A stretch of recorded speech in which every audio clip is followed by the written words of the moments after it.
एक समय की बात है। एक खूबसूरत राज्य में एक दयालु परिवार रहता था जो एक बच्चे की इच्छा रखते थे। एक दिन उनकी इच्छा पूरी हुई और उन्हें एक बच्ची का आशीर्वाद मिला। सूरज की तरह चमकते उसके मनमोहक सुनहरे बालों के कारण उन्होंने उसका नाम लिज़ेन रखा। लिज़ेन एक हंसमुख और जिज्ञासु बच्ची थी जिसे दुनिया के आश्चर्यों का पता लगाना पसंद था। हालांकि गोथेल नाम की एक दुष्ट जादूगरनी जो पास के टॉवर में रहती थी के माता पिता और उनकी खुशी से ईर्ष्या करती थी। उसने राज्य पर काला जादू कर दिया जिससे वह अनंत अंधकार में डूब गया। श्राप को तोड़ने और देश में रोशनी वापस लाने के लिए राजा और रानी को एक बुद्धिमान बूढ़े आदमी ने बताया कि उन्हें जंगल की गहराई में छिपे एक जादुई फूल की जरूरत है। लिज़ेन अपने लोगों को बचाने के लिए बेताब।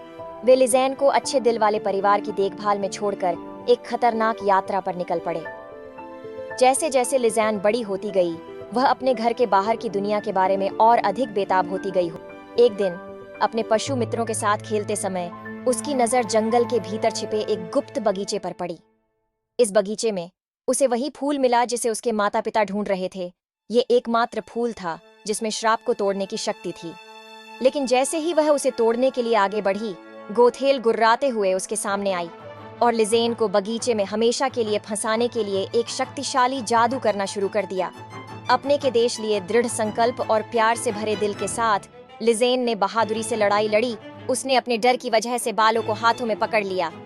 तभी एक तेज चमक उसके बालों से निकली। अपने जादुई बालों का उपयोग करके एक ढाल बनाई जिसने गोथेल के काले जादू को हटा दिया। लिज़ेन ने उस फूल को वहां से निकाला और अपने बालों में लगा लिया। तेज गड़गड़ाहट के साथ आसमान साफ हो गया और सूरज निकल आया जिससे राज्य में छाया हुआ अंधेरा दूर हो गया। रोशनी और गर्माहट लौटते ही लोग खुश हो गए। उनके दिल आशा और खुशी से भर गए। गोथेल की सारी शक्तियां चली गईं और वह और भी ज्यादा बूढ़ी हो गई। लिज़ेन को अपने जादुई बालों की शक्तियों का एहसास हुआ और उसने इसका उपयोग प्रकाश का एक पुल बनाने के लिए किया जो राज्य और बगीचे को जोड़ता था, जिससे लोगों को आने और फूलों और पौधों की सुंदरता का आनंद लेने की अनुमति मिलती थी।